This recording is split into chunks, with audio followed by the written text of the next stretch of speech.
Welcome to Japan. You join me in the middle of the Shiretoko National Park. This is our first trip that we've done as a family since the COVID years, and ever since I was a kid I've always really enjoyed making travel videos. It's actually how I first got into making videos in the first place. I have a lot that I want to show you, but thought that this was the best place to do the introduction because it looks awesome. So let's go back a little bit and see where we start off from. This is Hong Kong City, China. It's home to a staggering 7.4 million people. That's 4 times the population of Perth, but crammed into a space that's almost 6 times smaller. Hong Kong has been our extended halfway stop to Japan, and in the mere 3 days we've been here, we've been able to see quite a bit. 3 things have caught my attention. The elevation. Hong Kong is a very tropical environment and the geography is very mountainous. The variation of elevation is very dramatic. Walking around the city, there are escalators everywhere because the incline is so steep. Victoria Peak, which is at the top of the upper levels of the city, boasts incredible views. The wealthiness. Hong Kong is home to one of the largest global financial districts. Big retail companies, luxury brands, major global banks all have branches here. Anyone who has a car has a nice one. Even the taxis are Toyota Crowns. Population density here means cars can only be driven on a single day of the week determined by their registration, so every day you'll see people taking their sports and supercars out for their one-day drive. Other cultural influence. Hong Kong was originally a British colony and a surprising amount of influence has remained, especially with some British supermarkets and other European architecture that seems confusing to see in an Asian country.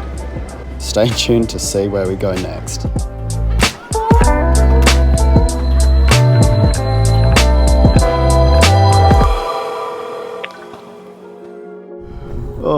Oh dearie me. What has happened? If you want any more B-roll, I'm happy to do some dumb stuff. Wait, I'll try another handstand. Do you want the mic back? Yeah. Flick, you can have the mic. If I need B-roll, I'll just film Ryan being goofy more.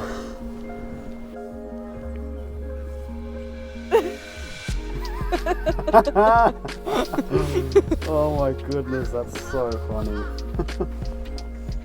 This is Sapporo in Hokkaido. Yep. We're only here for 1 day, so this video, I have no idea what it's going to look like. Anyway, what did we do today? Well, just a bit of context. Sapporo is the world's 2nd snowiest city. As you can probably tell, there's quite a lot of deep snow, fresh snow. It is currently snowing at the moment. So many of our adventures have been snow-based, messing around in the snow. Yeah, so the minimum overnight temperatures are like -12, -10, maximum daytime temperatures -5. We've had a lot of fun. It's so much better than Australia at the moment, where it was like 43 yesterday or something like that. Crazy. Unlucky. Today we went to the Sapporo beer factory or beer museum, first to learn kind of about the history of beer making in Japan, and then we went to the beer factories, like beer garden, Sapporo beer garden, for like a traditional authentic Japanese dining experience, which was just absolutely incredible. We got to sit in our own private room and cook all of our own food. It's fantastic. We also went to the Sapporo Snow Festival this morning. So they have like hundreds of ice sculptures. So lots of little ones that kind of the public do. They get into teams and compete making these snow sculptures. And there's also massive ones that are done by professionals and set up as a big event. It was really cool to see. So many people, yet it was such a quiet event. Yeah. Everything in this city is so quiet, so still. It's beautiful. Japan is the introvert's dream. It is absolutely incredible here. Everything is like just so from like a sensory perspective, it's so nice. There's no loud noises. Everyone's so polite. It's just a really pleasant place to be in. Anyway, tomorrow we're going to a place that I can't remember the name of, but stay tuned and you'll see more soon. Epic. Oh my goodness, that's so funny. Oh my, look at you. Stay tuned for more incredible athletic performances.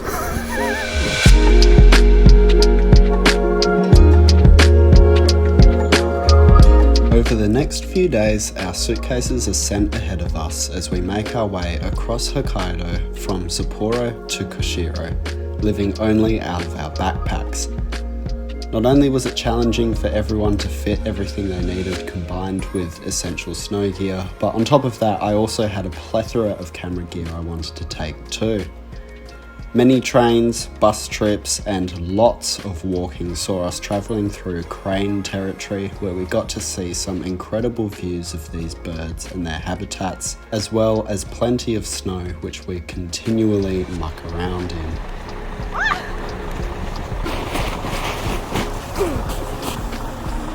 Emily did not make it.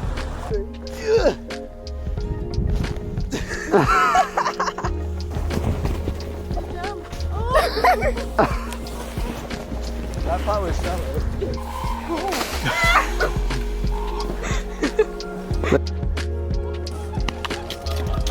We reached the town of Lake Akan just in time for their local firework festival that takes place on the lake itself, which is fully frozen over. We spend the afternoon going around the lake on powerful snowmobiles and not so powerful quad bikes too, which do great skids.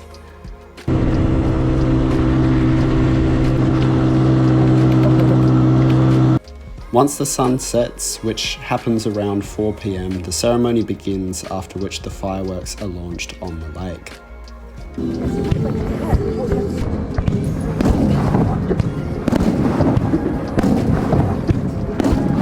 We spent the next day exploring the surrounds of the frozen lake town and found the Akan Koinari shrine, which we had a challenging time getting down from once we were finished seeing it. I'm gonna fall on my bum. I'm gonna... Oh my god!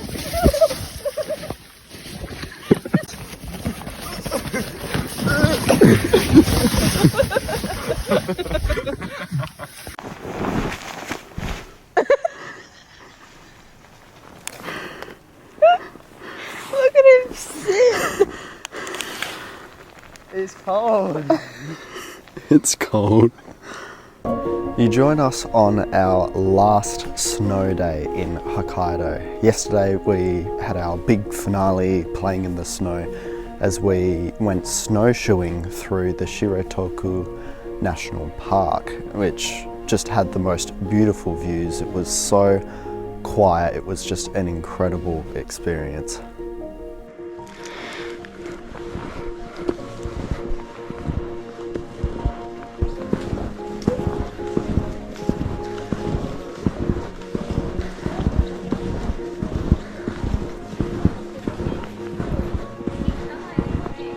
These can be used as weapons.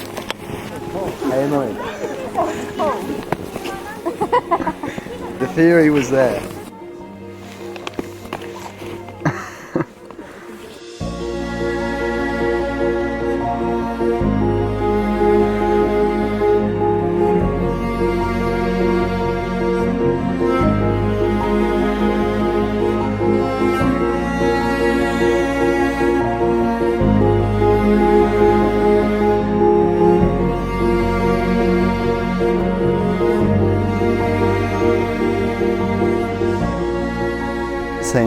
Seeing the forests, the mountains, the waterfalls and the animals as well in this beautiful place was just such an incredible highlight and was, yeah, absolutely just the most incredible thing. Earlier today we also went on the Abashiri drift icebreaker boat, which is basically just like a boat with a big with a big front on it that just smashes through the ice, and that was something really cool as well. We got to see all of the native water birds and like some kind of sea eagles or black kites as they're called over here. And yeah, that's kind of rounded out our time in Hokkaido, which is Japan's northern island. Tomorrow we head to Honshu, which is basically their main, like their biggest island out of all of the islands in Japan. And so stay tuned for whatever we're going to be doing in Tokyo.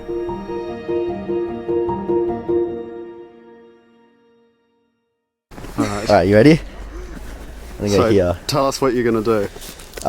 So the challenge was, James will buy me an ice cream cone, but I have to eat it in one bite. So we're just going to see how much I can fit in my mouth. I reckon we're going to get there.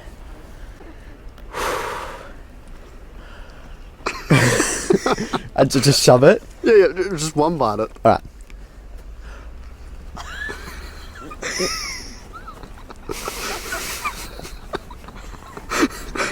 You have to face the camera. I can't hold it still. Backwashed ice cream.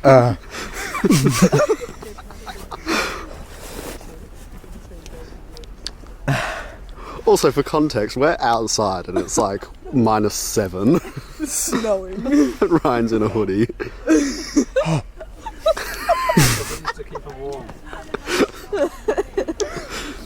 That was very challenging. You also didn't eat it in one bite. My mouth was like 105% full. Right, one more try. Yeah, go on. I don't like how many people are watching. The whole group's here. Right, Yeah. one more try. I'm not going to get the whole thing, but just as much as I can.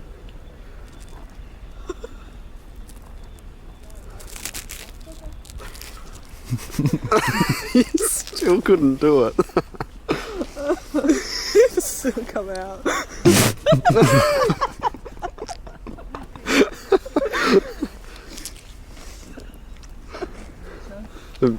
Everyone's like, what's going on? More people are coming to watch. It's a milky. Milky.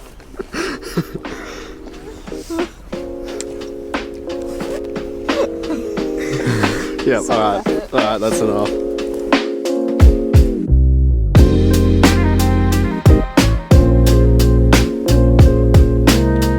Welcome to Tokyo City. Today is my birthday. I have never celebrated my birthday in a country in which I do not live. Obviously, I was born in the UK, so my first few birthdays were there, and then my subsequent birthdays have been in Australia, but now I'm here, so that's really exciting. Yesterday we flew in and landed at Tokyo Airport and had a really nice traditional Japanese dinner, the traditional Japanese dinners and meals have been absolutely incredible. Today we've done a whole host of different things. We've visited different shrines.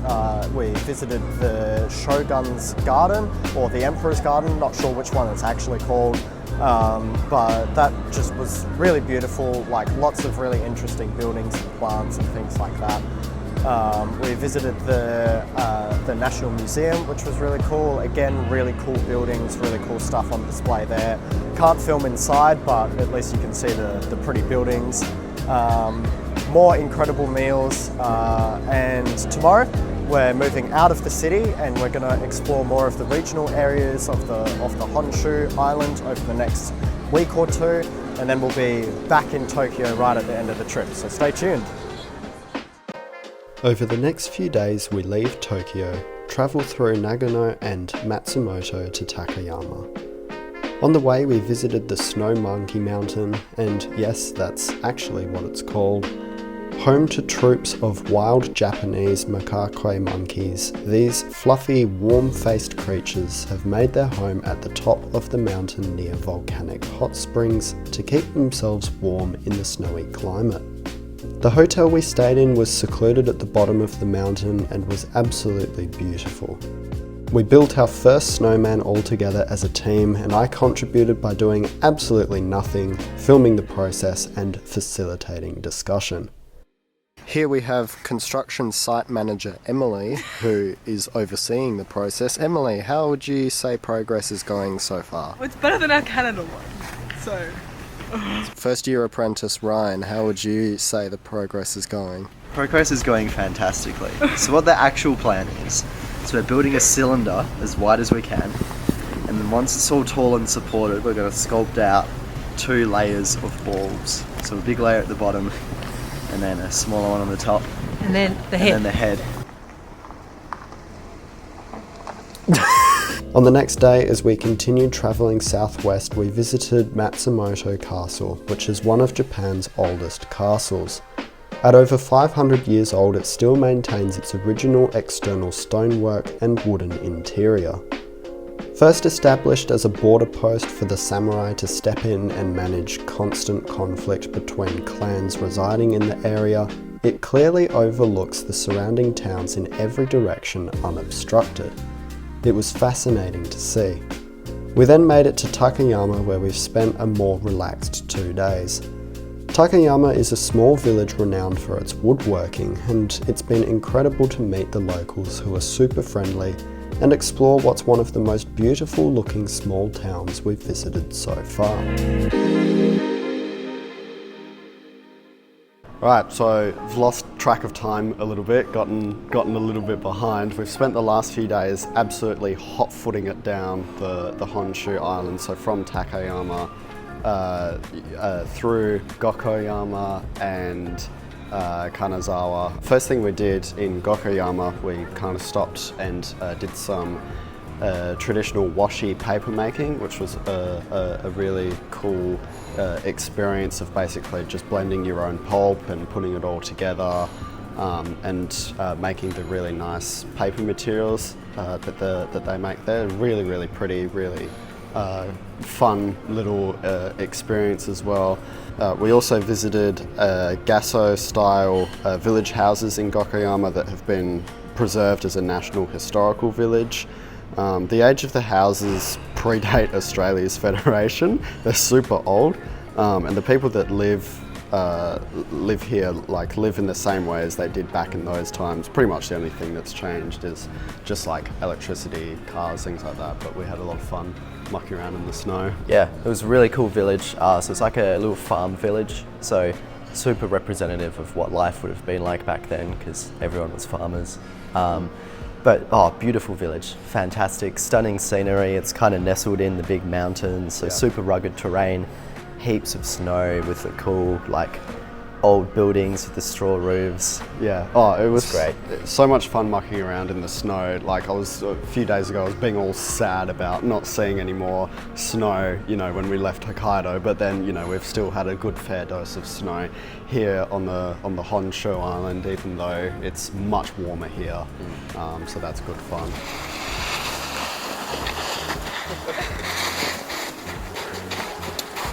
I span too much.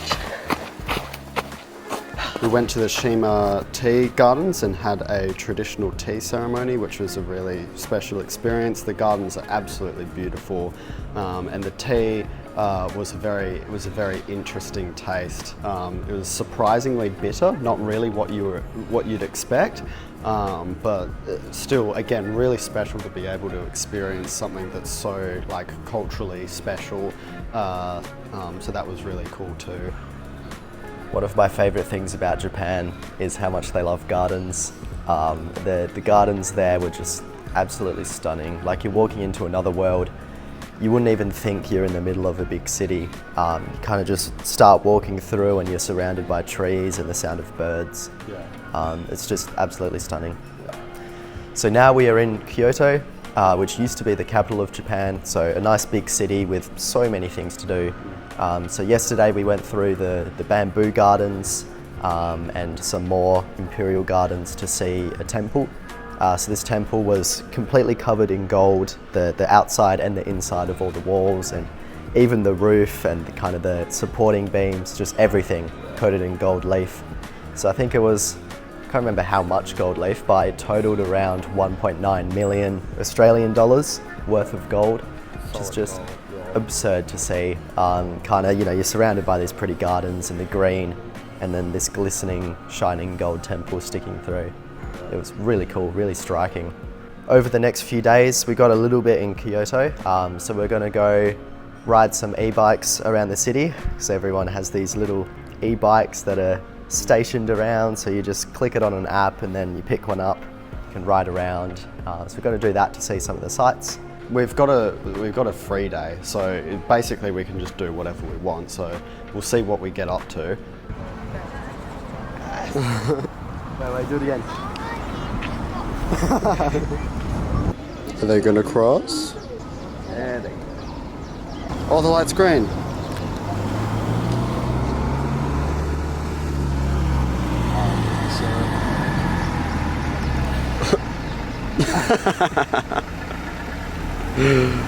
That's funny. I mean, that works. A drag race.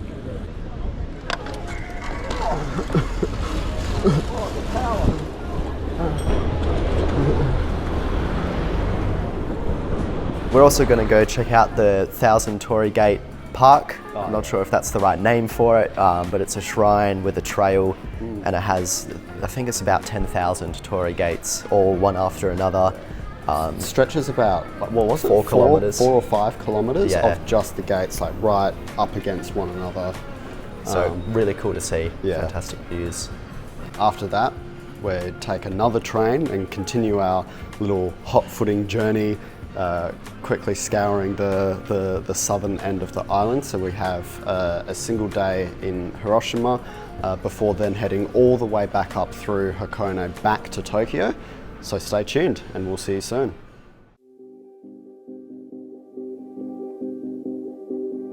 At 8:15 a.m. on Monday the 6th of August 1945, the very first atomic bomb ever used was dropped on this city of Hiroshima. Just behind me is the atomic dome, which is a structure that survived the blast and kind of serves now as a modern memory of it. It feels very heavy to be here in person and to see the city and how new and beautiful it is now, knowing what happened here all of those years ago. We've had the privilege of visiting the Peace Memorial, it's called. It's a museum which basically just shows every detail of what happened, the stories of families of the victims, those who survived, and things like that. And what is just truly remarkable to see is, how important the idea of peace is, and the idea of a phrase that the Japanese have of no more Hiroshimas, just this deep, heartfelt desire for this kind of thing to never, ever happen again. It feels really heavy to go through the museum and to see all of the photographs taken of victims who suffered, belongings that were destroyed, families that were separated, and one particular story that's particularly prominent is of a young girl who was born only not long before the bomb went off, and she grew up developing leukemia and had a really difficult battle where she spent a long time in hospital and then eventually died from the disease that came as a result of the radiation. And there's a memorial that's dedicated to her where people build paper cranes, which is a symbol of peace. So it's really, really quite special to be able to see and experience that. I love sharing the stories of our travels, and I think it would be insensitive to tell the stories of all of the fun things and cool things that we've been doing and seeing, but then leave something like this out just because it's uncomfortable to talk about. I think dealing with the heavy stuff is important, and with what this city and what this country has been through deserves deserves telling, which is exactly why this memorial is here as well. And we've been here for a very gloomy day to see it, but it fits the atmosphere well, and I know it's a bit of a different tone, but it's still such an incredibly important part of this city's story and this country's story. So thanks for letting me share it with you all.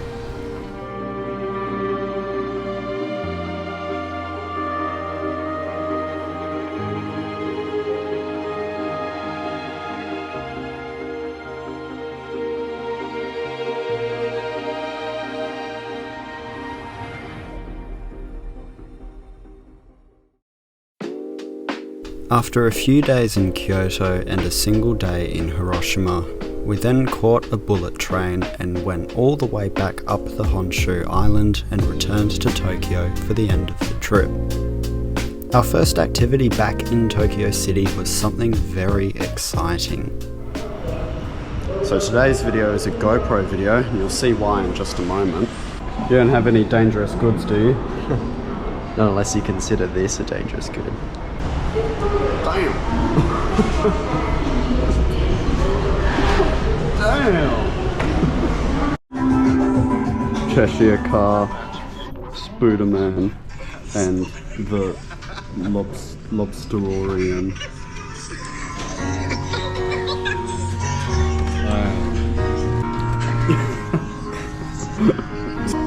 This is ridiculous.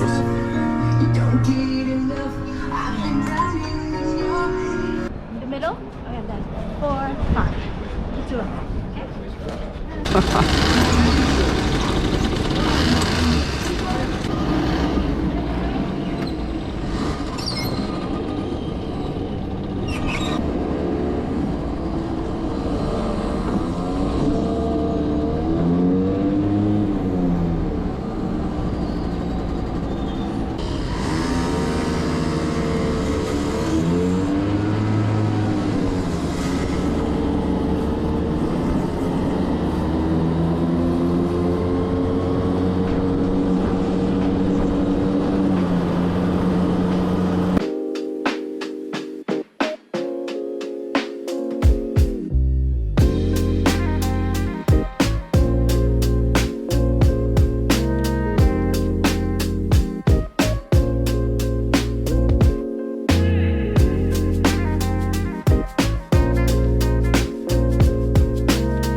Despite it bucketing down with rain and being absolutely freezing cold, this was a lot of fun.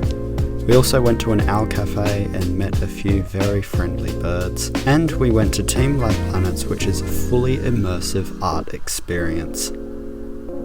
There were rooms filled with only lights, rooms filled with warm, milky looking water, which was a bit unsettling to look at but was really cool to visit, and upside down botanical gardens where the flowers are hung upside down and grow that way. They are in fact alive.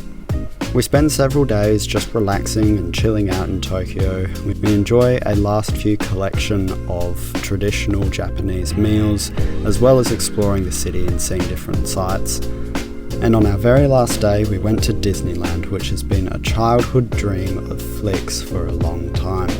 When booking, we didn't realise that this day was the Emperor's birthday and is one of the 6 most busiest days for Disneyland in the calendar year.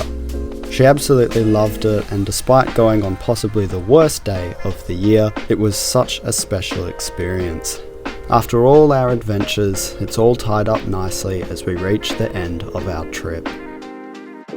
And so, that is the end of what has been an incredibly remarkable 4.5, 5 weeks, which is a really long time if you think about it, that we have been able to experience this absolutely beautiful country. It has been absolutely phenomenal. I've loved absolutely every part of it. My personal favourite parts, I loved all of Hokkaido. Like if I had to kind of group it, just doing all of the snow activities in that top island. The Shiretoko National Park was amazing. The snow activities on Lake Akan, the incredible scenery, was just so amazing. All of the food was great, all of the traditional Japanese meals were fantastic, even though some of them were a bit strange at times. They were all great as well. And yeah, I mean, look, all of it's been great, but those are my favourites. Yeah, totally agree. For me, the thing I've liked the most, kind of a few things. It's hard to put your finger on one, but the scenery and kind of the landscape has been phenomenal. So I'm not sure if it's been mentioned in any of our videos yet, but I gave myself a challenge this trip to go for a run in each city that we visited. So sometimes we were only staying for one night in each city or 2 nights. So one of those days I'd wake up early in the morning and go for a run, just wherever I felt like it, and just kind of experience the nature when it's quiet in the morning and we're not busy rushing somewhere. And that was fantastic. I'm so glad I made that decision. I didn't expect it to be so much fun, just wandering around looking for little hidden shrines in the forest, or finding cool observation spots where you look out over a valley. But it's such a gorgeous country. So much diversity with, the lakes and the islands and the coastline, mountains, snow, trees, everything, the animals. It's been fantastic. And I think along the same lines, just the beauty of not only the country but also the people has really surprised me. Just like everyone has such a fantastic personality. They're so friendly, incredibly well-mannered, always wanting to help you, and Massive collectivist culture in Japan. It doesn't seem forced. It seems so natural, like everyone genuinely wants to help you and make sure you have the best day that you can, which is such a wholesome and refreshing experience. It's kind of sad, but Australia is not really like that. Everyone's really individualistic in Australia, very, very selfish, very focused on themselves, and it's just not the case here. And it's very beautiful. It's very nice, very refreshing. I didn't have a personal goal like Ryan's for the trip. Mine was kind of just this video itself. I'm very creative. I wanted to create this video with no knowledge of what it would look like, what it would take, how it would work out, and that's all part of the fun. Again, we're only in some places for a single night, and so trying to create something that looks good without having the constraints of being able, with one arm tied behind your back of I can't plan what anything's going to look like because I don't know what it's going to be. That's really fun, and it also takes a bit of pressure off as well and adds things into the mix, so that's really fun too. And I can't wait to put all of it together, all of the little recaps of each city plus everything else that I haven't included. It's going to be really fun. So thanks so much for watching, whether you're a friend or a family member or whoever. This is great fun, and we'll see you in, I don't know, 4-5 years time, whenever we next do our big trip. But, wherever we end up going. No, this has been an absolute highlight and once in a lifetime opportunity to be able to do it for sure. So epic. Very epic.